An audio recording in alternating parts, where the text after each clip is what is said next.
Bulletin का बाकायदा आगाज करते हैं। आपको बताएं कि कराची के जिना पोस्ट ग्रेजुएट मेडिकल सेंटर में क्या हो रहा है। हिरासानी और लिसानी इम्तियाज का निशाना बनने वाली खातून डॉक्टर सामने आ गई।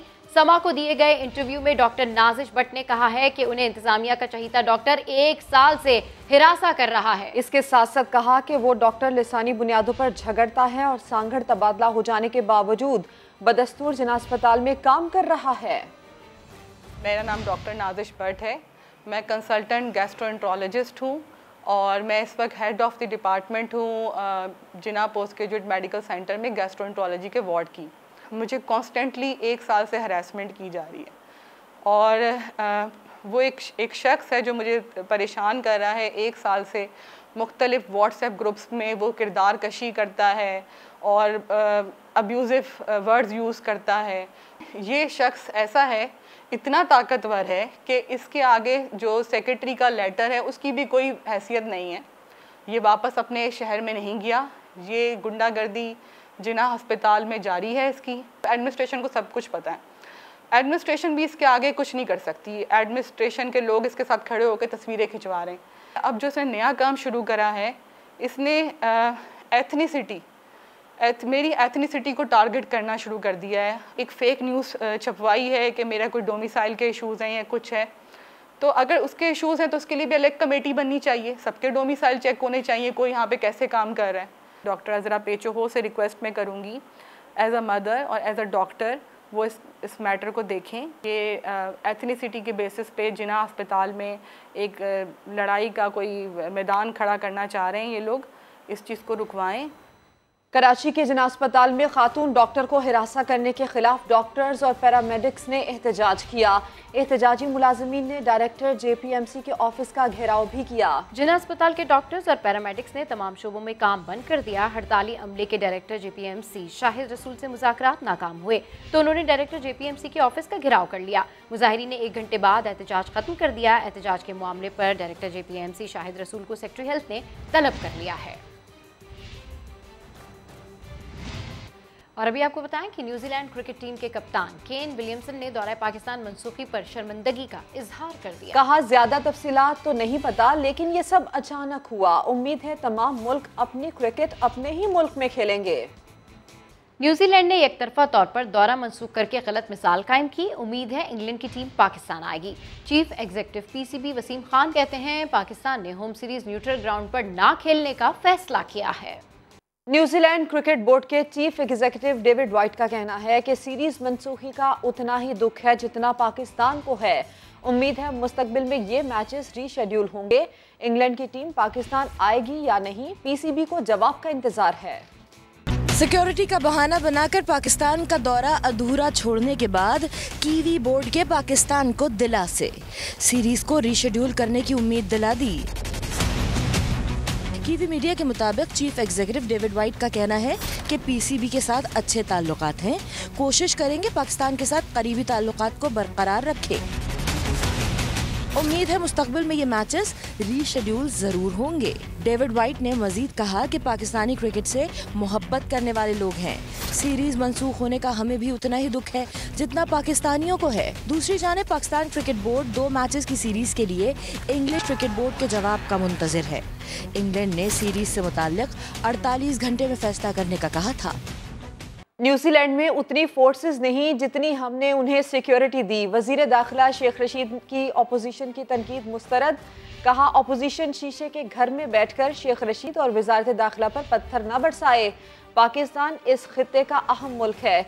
इंशाअल्लाह एक दिन दुनिया भर की टीम्स पाकिस्तान आकर खेलेंगी। शेख रशीद ने भारतीय मीडिया को भी आईना दिखा दिया। न्यूजीलैंड की टीम का इल्ज़ाम हमारे पे अपोजिशन और दूसरे लोग दे रहे हैं। शीशे के घर में बैठ के शेख रशीद या वजारत दाखिला पर पत्थर ना मराएं, बराए मेहरबानी। इतनी न्यूजीलैंड में फोर्सेस नहीं होंगी जितनी पाकिस्तान ने न्यूजीलैंड की टीम के लिए सिक्योरिटी मुहैया की। मायूसी कुफ्र है, एक दिन आएगा ये सारी टीमें खेलने आएंगी। पाकिस्तान का इस खित्ते में अहम रोल है और जो प्रोपेगेंडा कर रहा है ख़ास तौर पर इंडिया ने पिछले 1 महीने से, क्योंकि जो अफ़गानिस्तान में उसकी सुबकी हुई है और जो उसकी मायूसी हुई है उसका सारा मलबा पाकिस्तान पे डालना चाहता है। पाकिस्तान सारी दुनिया से तल्लकात बेहतर रखना चाहता है। अब बात करेंगे सिक्योरिटी फोर्सेस के दहशतगर्दों के खिलाफ ऑपरेशन की। शुमाली वज़ीरिस्तान में कामयाब कार्रवाई के दौरान कलअदम तहरीक तालिबान पाकिस्तान का कमांडर सफ़ीउल्लाह मारा गया। ISPR के मुताबिक सिक्योरिटी फोर्सेस ने खुफिया इत्तला पर मीर अली के इलाके में कार्रवाई की, जिसमें कलअदम तहरीक तालिबान का कमांडर सफ़ीउल्लाह हलाक हो गया। दहशतगर्द सफ़ीउल्लाह गैर सरकारी तंजीम की 4 खवातीन के कत्ल और FWO के 2 इंजीनियर्स की टारगेट किलिंग समेत सिक्योरिटी फोर्सेस पर हमलों और अगवा बराए तावान में मुलव्विस था। ऑपरेशन के दौरान भारी मिकदार में असला और गोला बारूद भी बरामद हुआ है। अफगान तालिबान के तर्जुमान ज़बीउल्लाह मुजाहिद कहते हैं, नए हुकूमती निज़ाम में भगोड़ों के लिए कोई जगह नहीं, वो करप्ट हैं, तालिबान की साख खराब कर देंगे। उन्होंने जर्मन जरीदों को इंटरव्यू में कहा, हालात मामूल पर आ जाए, माहौल महफूज हो जाए, फिर तालिबान तदरीस का सिलसिला शुरू कर सकते हैं। झूठ पर जुर्रत कोई अर्नब गोस्वामी से सीखे। काबुल के सिरेना होटल में 5वें फ्लोर पर पाकिस्तानी आर्मी ऑफिसर्स ढूंढ निकाले, जबकि इस होटल के कुल 2 ही फ्लोर हैं। तो फिर साबित हो गया कि इंडियन मीडिया सिर्फ हवा में बातें करता है। भारतीय मीडिया के सूरमा अर्नब गोस्वामी ने फिर गिटपिट करते हुए झूठ बोल दिया, और सिर्फ इतना ही नहीं, झूठ पर जुर्रत भी दिखाई। सिरेना होटल काबुल का कोई 5वां फ्लोर है ही नहीं, इसकी तो सिर्फ 2 ही मंजिलें हैं। यानी भारतीय मीडिया हमेशा की तरह फिर हवा में बातें करता पकड़ा गया। रूस की स्टेट यूनिवर्सिटी में तालिबे इल्म ने अपने ही साथियों पर फायरिंग कर दी। रूसी खबर एजेंसीज के मुताबिक यूनिवर्सिटी में तालिबे इल्म ने क्लास में दाखिल होकर अंधाधुंध गोलियां बरसाईं। 8 तालिबे इल्म हलाक और कई जख्मी हुए। तलबा और अमले ने यूनिवर्सिटी की खिड़कियों से छलांग लगाकर जानें बचाईं। लाशों और जख्मियों को अस्पताल मुंतकिल कर दिया गया, जहां मुताद्दिद जख्मियों की हालत तशवीशनाक बताई जा रही है, जिसकी वजह से हलाकतों में इजाफे का खदशा है। रूसी वजारत दाखिला का कहना है कि हमलावर को जख्मी हालत में गिरफ्तार कर लिया गया। हमलावर की शनाख्त जाहिर नहीं की गई और ना ही ये बताया गया है कि तालिबे इल्म ने हमला क्यों किया। शहबाज शरीफ फैमिली के खिलाफ मनी लॉन्ड्रिंग केस की तफ्तीश जारी है। FIA ने मारूफ सनतकार मियां मंशा और निजी बैंक के चीफ एग्जीक्यूटिव को लीगल नोटिस जारी कर दिए। इस हवाले से रिपोर्ट कर रहे हैं रियाज अहमद। मातहत मुलाजमीन की मनी लॉन्ड्रिंग से मुतल्लिक मशकूक सरगर्मियां, मियां मंशा और बैंक के चीफ एग्जीक्यूटिव को नोटिस जारी। नोटिस में कहा गया है कि मातहत अफराद के खिलाफ मनी लॉन्ड्रिंग एक्ट के तहत कार्रवाई करें। नोटिस के मुताबिक कार्रवाई न की गई तो स्टेट बैंक ऑफ पाकिस्तान से राब्ता किया जाएगा। शवाहिद छुपाने पर मुतल्लिका शख्स को 5 साल कैद की सजा हो सकती है। दूसरी तरफ शहबाज फैमिली के लिए जाली बैंक अकाउंट्स बनाने के इल्जाम में गिरफ्तार निजी बैंक के वाइस प्रेसिडेंट को 14 रोजा जुडिशल रिमांड पर जेल भिजवा दिया गया। दूसरे मुल्ज़िम ने बैंकिंग कोर्ट से अबूरी जमानत करा ली। अदालत ने FIA को 25 सितंबर तक गिरफ्तारी से रोक दिया। FIA शहबाज शरीफ फैमिली के खिलाफ जाली बैंक अकाउंट से मुतल्लिक केस की तफ्तीश कर रही है और ये 2 बैंक अफसरान इसी स्कैंडल का हिस्सा बताए जा रहे हैं। साथी रिपोर्टर अरशद अली के साथ रियाज अहमद, समा, लाहौर। अभी खबर ये कि हमजा शहबाज ने FIA को शो कॉज का जवाब तो दिया, लेकिन जो तफसीलात मांगी थी वो ना दी। अपने जवाब में कहा कि मेरे तमाम असासे पहले ही डिक्लेयर्ड हैं, ये मुकदमा बदनीयती पर मबनी और मेरी सियासी साख नुकसान पहुंचाने के लिए किया गया है। मतलूबा तफसीलात मुहैया न करने पर जायदाद जब्तगी का अमल शुरू होने का भी इम्कान है। मजीद तफसीलात जानते हैं नईम अशरफ भट्ट से। जी नईम, क्या अपडेट्स हैं, क्या होने जा रहा है इस केस में?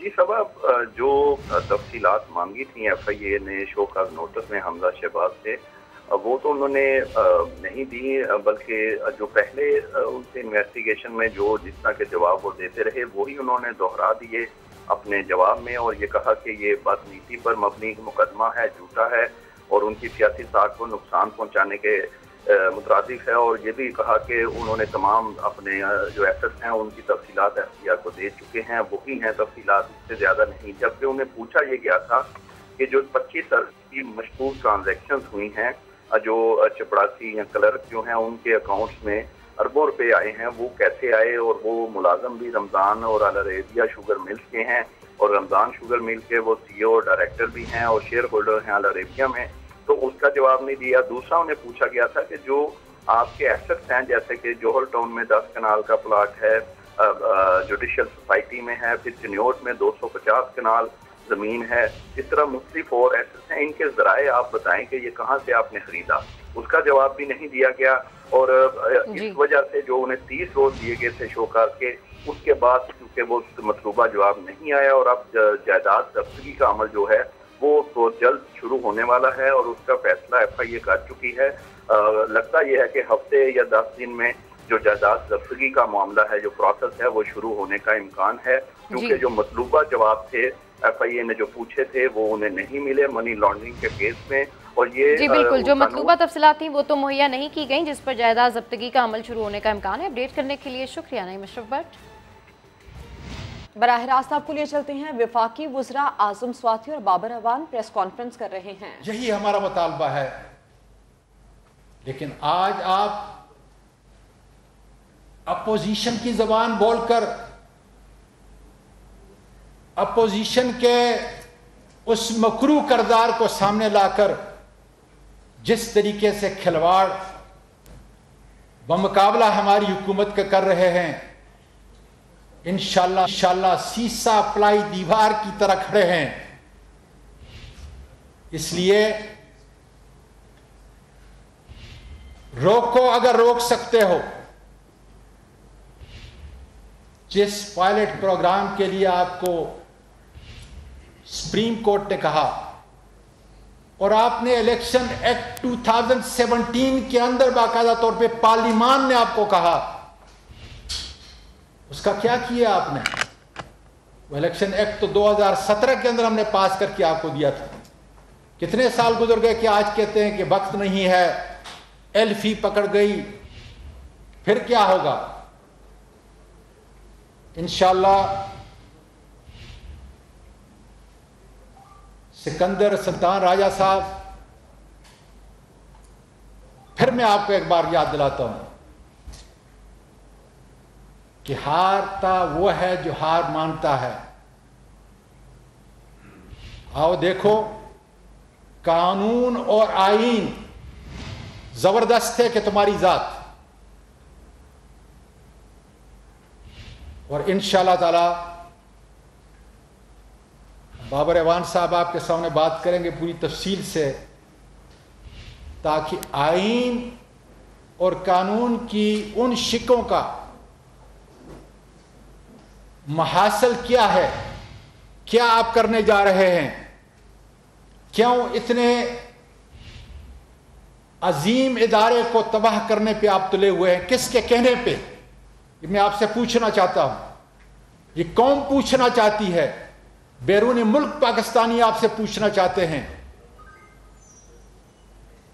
और इंशाअल्लाह ताला इस सफर में मुल्क और कौम के साथ जो वादा किया है प्राइम मिनिस्टर इमरान खान ने कि मैं आपको इंतखाबात के अंदर, आपको इलेक्शन के अंदर एक ऐसा रिफॉर्म का एजेंडा दूंगा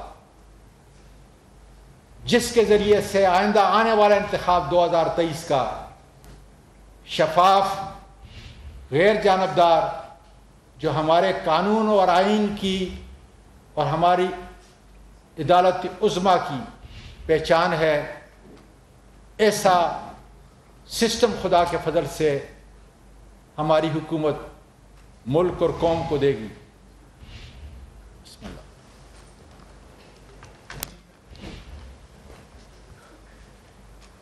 बिस्मिल्लाहिर्रहमानिर्रहीम। मैं 4 बड़ी इम्पॉर्टेंट चीज़ें आपके ज़रिए से कौम से शेयर करना चाहता हूँ। ये जो एक इलेक्टरल रिफॉर्म्स के 2 बिल थे, उनमें से जो कंट्रोवर्सी बनाने की कोशिश की जा रही है नाकाम, उसके बारे में, और उसके साथ ही मैं आपको ये भी बताना चाहता हूँ कौम को और आपके ज़रिए से सारे बैरून मुल्क मुकीम पाकिस्तानियों को कि इलेक्टरल रिफॉर्म्स में, EVM में और आई वोटिंग में हुकूमत आगे बढ़ रही है। लेकिन मैंने 2 बातें और आपसे इब्तदा में कहनी है। उनमें से पहली बात यह है कि यह तासुर देने की कोशिश की जा रही है कि इमरान खान की हुकूमत अगला इलेक्शन चोरी करने के लिए, धांधली करने के लिए, रिग करने के लिए EVM की बात कर रही है। मैं जरा आपको हिस्ट्री में पीछे लेके चलता हूं, रिसेंट हिस्ट्री में। सबसे पहले ये बात पीपल्स पार्टी की गवर्नमेंट में हुई इलेक्ट्रॉनिक वोटिंग मशीन्स के हवाले से। फिर 2009 में एक वहीं से सेनेटर साहिबा और पाकिस्तान के सर आरिफ अलवी साहब, ये सुप्रीम कोर्ट में आई वोटिंग और ईवीएम के लिए खड़े थे। ये रिकॉर्ड की सारी बातें हैं। इसलिए ये कोई नया आइडिया नहीं था कि कोई इलेक्शन चोरी करने के लिए इसको इन्वेंट करे। फिर 2014 में अभी इमरान खान इक्तदार में नहीं आए और 2014 से लेके 2016 तक election commission of Pakistan committee के मौजूदा सदर पाकिस्तान सदर हैं और पूरी अपोजिशन जो इस वक्त मौजूद है वो सारी की सारी मुश्तरका तौर पे इस काम पे लगी हुई थी। 2016 आता है, 2016 में उस वक्त के इलेक्शन कमीशन के कहने के ऊपर एक पार्लिमानी डेलीगेशन फिलिपाइन जाता है जिसमें पीपीपी के सैयद नवीद कमर साहब शामिल हैं और जो साबिक डिप्टी स्पीकर नून के जावेद अब्बासी साहब वो भी शामिल हैं और आपके सदर पाकिस्तान भी शामिल हैं। ये इलेक्शन कमीशन के कहने पे जाते हैं और जाके इलेक्शन एक्चुअली होता हुआ अपनी आंखों से मुलाहिजा करते हैं। इसलिए ये कहना कि इस हुकूमत ने कुछ सोचा है धांधली के लिए, ये वाकयाती तौर पे, तारीखी तौर पे, इखलाकी तौर पे भी गलत बात है।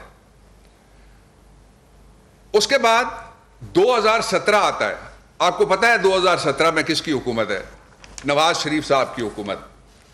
आज उनकी पार्टी बड़ा पुरजोश तरीके से कहती है कि ये तो अगला इलेक्शन चोरी करना चाहते हैं।